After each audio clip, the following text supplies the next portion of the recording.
বরিশালে নির্বাচনী প্রচারণা এখন জমজমাট। সকাল থেকে রাত পর্যন্ত প্রার্থী সমর্থক কর্মীরা ভোটারদের দাঁড়ে দাঁড়িয়ে গিয়ে ভোট ও দোয়া চাচ্ছেন। বরিশাল নগরী থেকে প্রচারণার খবর জানাচ্ছেন প্রতিনিধি মোহাম্মদ হুমায়ুন কবির। বরিশালে তো নির্বাচনী প্রচারণা জমে উঠেছে, আমরা দেখতেই পাচ্ছি। তো সর্বশেষ কি খবর জানাবেন আমাদের? প্রচারণা এখন জমজমাট। এখানে প্রার্থী সমর্থক এবং যে স্বজনরা রয়েছে তারা সকাল থেকে গভীর রাত পর্যন্ত প্রচারণা চালাচ্ছে।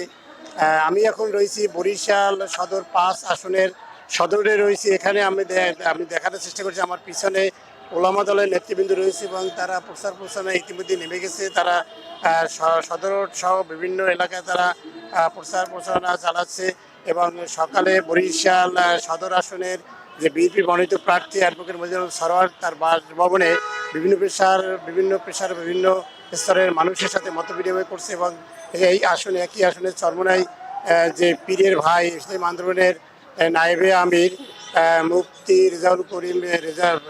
মুফতি ফজলুল করিম তিনিও বিরোধী প্রচারণা চালাচ্ছে এবং এই ৫ আসনে যে একমাত্র মহিলা প্রার্থী বাসুদের মনীষা চক্রবর্তী তিনিও প্রচারণা চালাচ্ছে।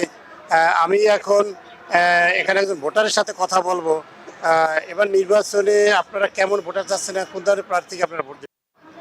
আসলে একজন তরুণ ভোটার হিসাবে আমরা চাই যে বরিশালের উন্নতি হয় এবং তরুণদেরকে অ্যাড্রেস করে কাজ করে, এবং সবচেয়ে বড় কথা হচ্ছে যে নারীদের জন্য নারীদের নিরাপত্তা এবং এই বিষয়গুলোকে যারা এনশিওর করে এই ধরনের প্রার্থী কিন্তু আমরা বেছে নেব। আপনি শুনলেন, আমি একটা নতুন ভোটার সাথে কথা বললাম। তারা বলছে যারা এলাকার উন্নয়নে কাজ করবে এবং নারীদের জন্য কাজ করবে তাদেরই তারা ভোট দিবে বলে জানিয়েছেন। এই ছিল আমার কাছে নির্বাচনী প্রচারণার সর্বশেষ।